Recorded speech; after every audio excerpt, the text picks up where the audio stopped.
اپنے بڑے بڑے پنجوں سے ہاتھیوں کا شکار کرنے والا اور منہ سے آگ اگلنے والا ایک خوفناک مخلوق ڈریگن، جو کبھی گیمز آف تھرون کی خیالی دنیا میں پر اسرار لڑکی کے پالتو بنے ہوتے ہیں تو کبھی ہیری پوٹر کو اس کی تعلیم و تربیت میں مدد کرتے ہیں۔ یہ عجیب الخلقت مخلوق، جس کا ذکر دنیا کی ہر تہذیب، داستان اور مائتھولوجی میں موجود ہے، کیا صرف افسانوی جانور ہے یا حقیقت میں یہ کہیں وجود رکھتی تھی؟ اسلام اس متعلق کیا کہتا ہے اور یہ مخلوق کس جہان سے اس دنیا میں نمودار ہوئی تھی؟ ان تمام تر سوالات کے جوابات آج کی اس ویڈیو میں ہم آپ کو دیں گے۔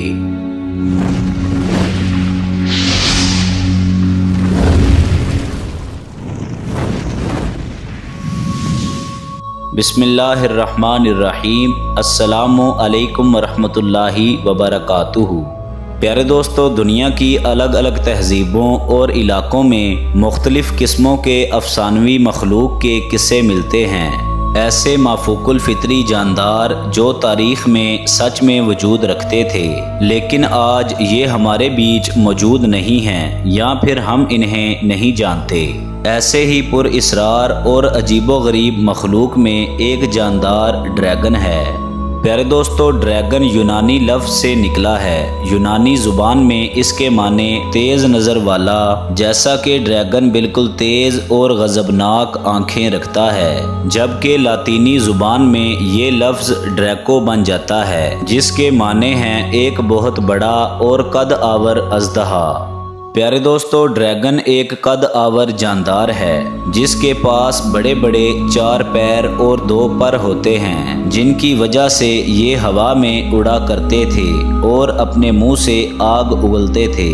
اگر ڈریگن کی تاریخ کی بات کریں تو جب سے اس دنیا میں انسان آئے تب سے ہی لوگوں نے یا تو ڈریگن کی پوجا کی ہے یا پھر ان سے ڈرتے آئے ہیں۔ ڈریگن کو کبھی مغربی ممالک کے کسی تہ خانے میں قید دکھایا گیا تو کبھی دور دراز غار میں، پہاڑی علاقوں میں جہاں پر انسانوں کا آنا جانا کم ہوتا رہا ہے۔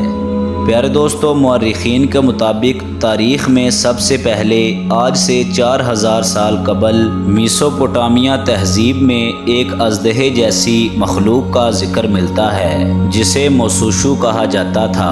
اس جانور کا آدھا جسم سانپ جیسا تھا، جبکہ اس کی اگلی ٹانگیں شیر اور پچھلی ٹانگیں عقاب جیسی تھی، اور اسی جانور کو ڈریگن کا جد امجد کہا جاتا ہے، جسے بابل کے دیوتا مردوپ نے ہلاک کیا تھا۔ پیارے دوستو، قدیم مصر میں ڈریگن سے ملتی جلتی ایک مخلوق ایپت کا ذکر ملتا ہے، جس کے بارے میں یہ مانا جاتا تھا کہ اس کی لمبائی 8 لوگوں کے برابر ہے اور اس کا سر سانپ جیسا ہے، جو کہ ایک خاص قسم کے دھات کا بنا ہوا ہے۔ بادلوں کی گرج اور زمین کے زلزلے اسی ایپت کے دھاڑنے کی وجہ سے آتے ہیں۔ اسی طرح یہ مانا جاتا تھا کہ ایپت اور را دیوتا آپس میں لڑتے ہیں تو سورج گرہن لگ جاتا ہے۔ پیارے دوستو، ہندو مت میں بھی ڈریگن سے ملتی جلتی ایک ایسی مخلوق کا ذکر ہے جسے بھوک اور قحط سالی کی علامت مانا جاتا ہے۔ رگ وید کے مطابق ورگرا نامی ایک ڈریگن جو کہ پانی میں رہتا تھا، اسے ہندوستانی تاریخ میں اسور کہا گیا ہے، یعنی اسے ایک شیطان نما مخلوق قرار دیا جاتا ہے، جسے اندر دیوتا نے ایک خون ریز جنگ کے بعد ہلاک کر دیا تھا۔ پیارے دوستو، قدیم گریک مائتھولوجی میں بھی ڈریگن کا ذکر ملتا ہے، جسے اساطیر میں ٹائفون کہا گیا ہے۔ یونانیوں کے مطابق یہ اتنا طاقتور تھا کہ اس نے سب سے زیادہ طاقتور دیوتا سیوس کو اپنے مقام سے ہٹانے کی کوشش کی تھی، لہذا سیوس اور ٹائفون کے درمیان ایک خون ریز جنگ ہوئی، جس میں سیوس نے ٹائفون کو شکست دے کر ہلاک کر دیا۔ یونانیوں کے مطابق ہرکولس نے بھی ایک ڈریگن کو ہلاک کیا تھا جس کا نام ہائیڈرا تھا۔ ہائیڈرا کے کئی سر تھے اور وہ ایک لافانی مخلوق تھی جسے کبھی موت نہیں آ سکتی تھی۔ اگر کوئی اس کا ایک سر کاٹتا تو اس کی جگہ 2 سر نکل آتے تھے۔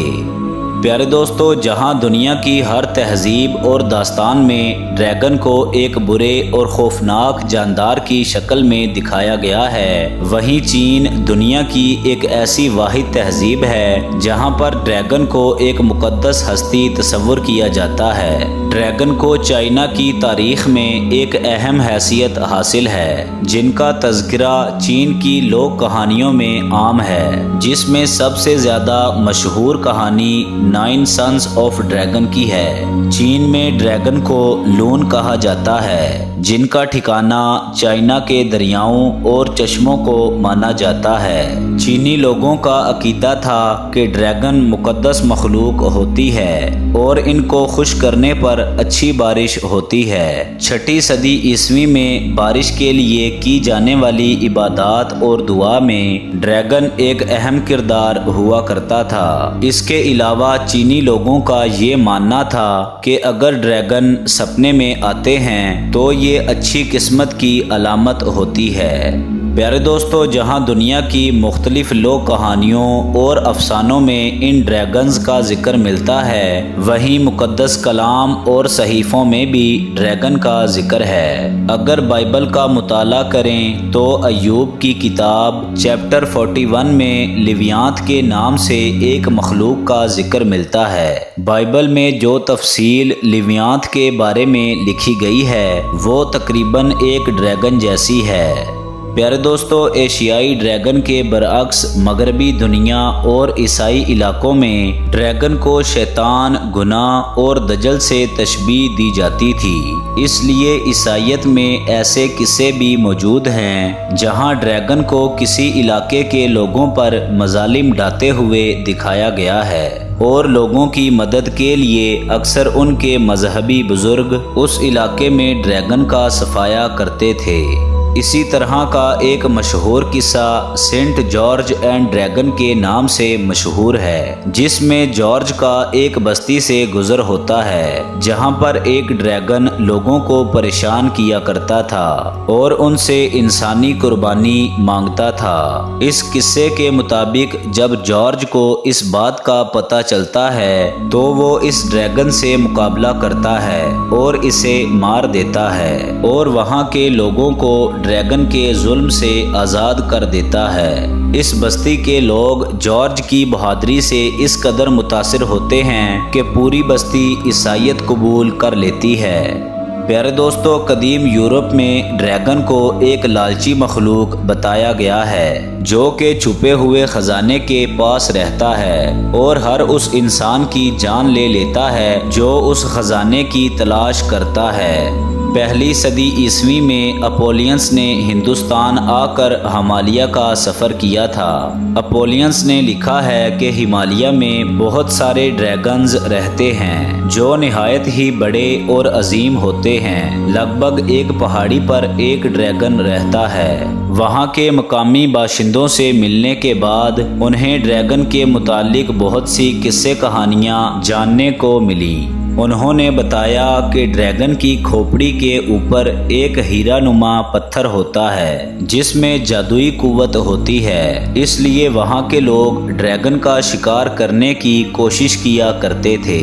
پیارے دوستو، اگر دین اسلام کی بات کریں تو اسلامی روایات مفوق الفطری جاندار کے تذکروں سے بھری پڑی ہیں۔ حیات الحیوان جیسی تصنیف اس کی ایک مثال ہے جس میں بے شمار افسانوی اور عجیب الخلقت مخلوق کی تفصیل موجود ہے۔ تو کیا کسی اسلامی روایت میں کسی بہت بڑے اڑنے والی سانپ نما مخلوق کا ذکر ملتا ہے؟ لہٰذا وہب بن منبع سے تفسیر قرطبی میں ایک روایت بیان کی گئی ہے جس کے مطابق جب حضرت آدم علیہ السلام جنت میں تھے تو شیطان کو ان کو بہکانے کے لیے ان تک پہنچنا تھا۔ اس وقت شیطان ایک بہت بڑے سانپ کے اوپر بیٹھ کر جنت میں داخل ہوا تھا اور وہ سانپ ٹانگوں والا تھا، لیکن اس کی اس حرکت کی وجہ سے اس کی ٹانگیں چھین لی گئیں اور اسے رینگنے کی سزا دے دی گئی۔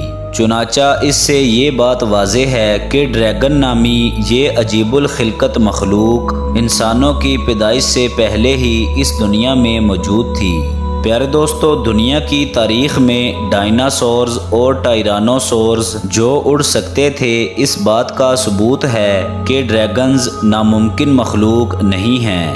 مخلوقات کے گھر میں قدرت کے اصولوں کے تحت ان کا ہونا ممکن ہے۔ ڈریگن کی وہ شکل جو آج ہم دنیا کی تمام تہذیبوں اور داستانوں میں دیکھتے ہیں، اللہ تبارک و تعالی ہی بہتر جانتا ہے کہ یہ ڈریگنز کس دروازے سے نکل کر ہماری اس دنیا میں آئے تھے، جنہیں دیکھ کر ہر زمانے کے لوگوں نے ان کا ذکر کیا تھا۔ دوستو، اگر آپ کو ویڈیو پسند آئی ہو، ویڈیو کو لائک کر دیں، چینل کو سبسکرائب کر دیں، بیل آئیکن کو کلک کر دیں تاکہ ہماری نئی آنے والی مزید اچھی ویڈیوز باقاعدگی کے ساتھ آپ تک پہنچ سکیں۔ اپنا خیال رکھیے گا۔ اللہ حافظ۔